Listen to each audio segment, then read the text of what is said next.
आजच्या प्रमुख वर्तमानपत्राच्या प्रमुख मराठी बातम्या हेडलाईन्स.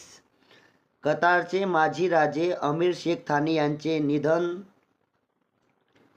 पुढील वर्षी धावणार पहिली बुलेट ट्रेन.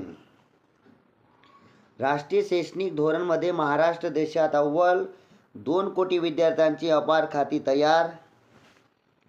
इंग्लंड विरुद्धच्या कसोटीमध्ये यास्तिकाने ऐतिहासिक शतक बनवले. यानिक सिन्नर दुसऱ्यांदा विंबल्डनचा विजेता बनला. गोविंदाची पत्नी बॉलिवूडमध्ये पदार्पण करणार. कृषी अभ्यासक्रमांच्या नोंदणीला सुरुवात झाली. 25 जुलै शेवटची तारीख आहे. नवोदयच्या 6वीच्या वर्गासाठी प्रवेश सुरू. 31 जुलैपर्यंत मुदत. आषाढी वारीसाठी 5500 विशेष एसटी बसेस धावणार. देशातील परदेशी विद्यार्थ्यांमध्ये नेपाळच्या विद्यार्थ्यांची संख्या सर्वाधिक जास्त. अमरनाथ यात्रेसाठी 11वी तुकडी रवाना.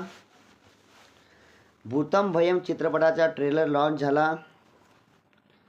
लोकसभा अध्यक्ष ओम बिर्ला यांनी त्र्यंबकेश्वरला दर्शन घेतले. पुढील महत्त्वाची बातमी. लाडक्या बहिणींच्या खात्यात पुढील 3 दिवसात 1500 रुपये जमा होणार. पुढील वर्षी धावणार पहिली बुलेट ट्रेन. संसदेचे पावसाळी अधिवेशन 20 जुलैपासून होणार. यंदा गणेश मूर्ती 30% महाग मिळण्याची शक्यता.